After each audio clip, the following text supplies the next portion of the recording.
With it, I met you actually through the technology. Yeah.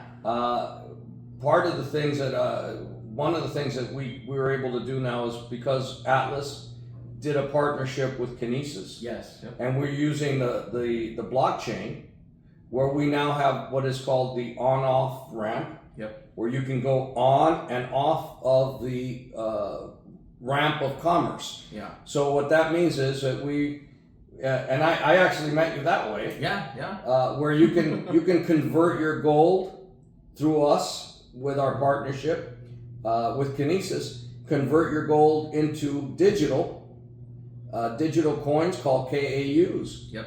And those digital coins are backed 100% 1-to-1 by gold that's stored right here. Yeah. And in 12 other vaults around the world. Yes. And that allows you to take your gold, convert it into digits that is backed 100% by gold and by dollars or euros and deposit it into your bank. Yep. And you get to spend it. Or redeem in physical. Or vice versa, exactly. Yep. You can actually come with your digital gold and request that you get physical gold, and now it goes both ways. Yeah.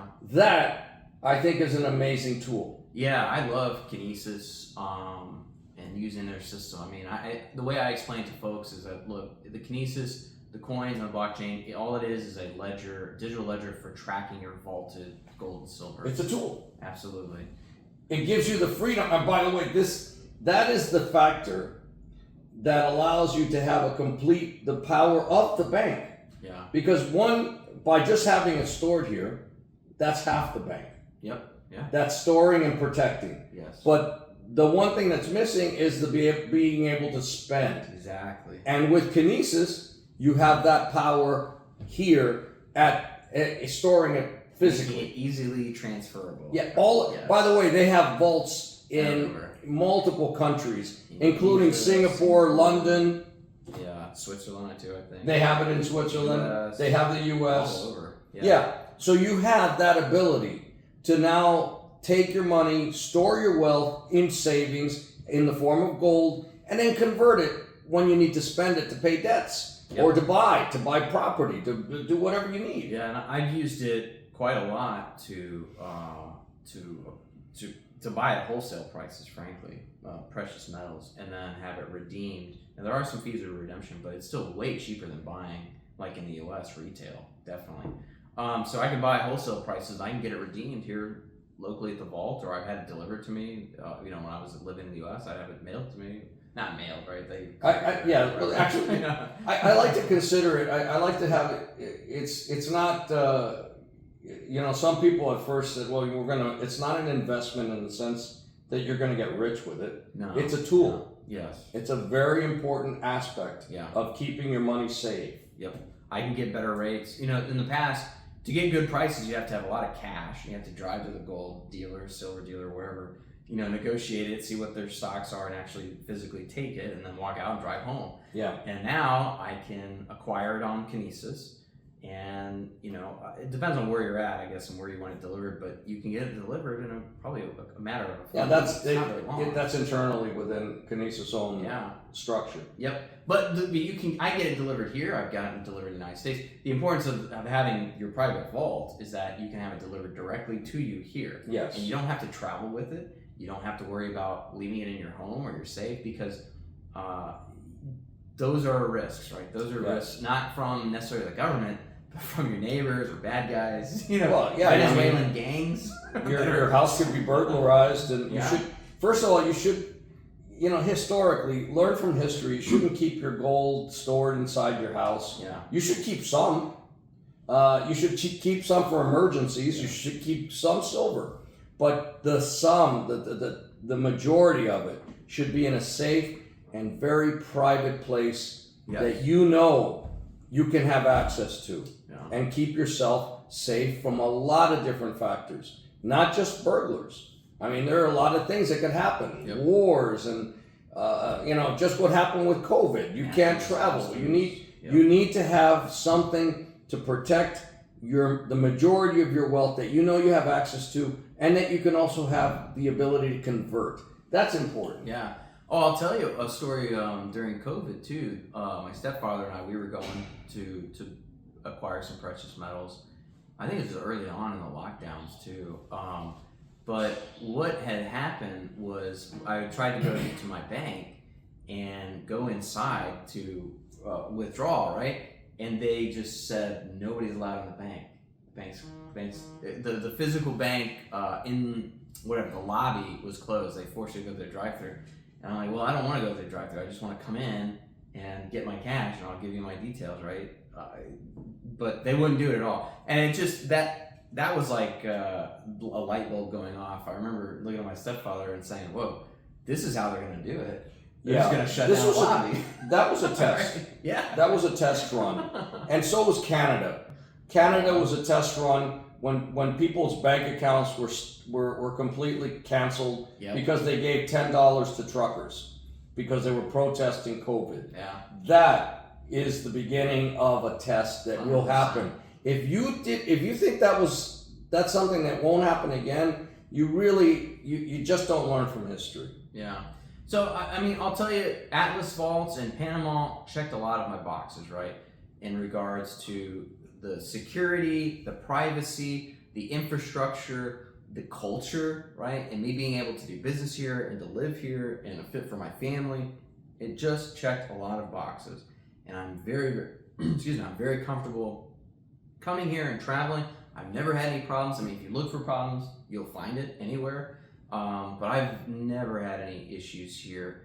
Maybe other than, like, I guess somebody telling me to put my mask on. But that was the same everywhere. That was terrible. Yeah. That was a terrible time. But otherwise, I've never been accosted on the street. I've never had people, in some jurisdictions you'll have, in Latin America, you'll have folks track you down trying to sell you garbage or something. Yeah. It just never happens here, ever. Something I wanted to bring out, you said you are, one of the things you specialize in is money laundering prevention. Yes, yeah. That you're a specialist in making sure people comply with laws. Yep.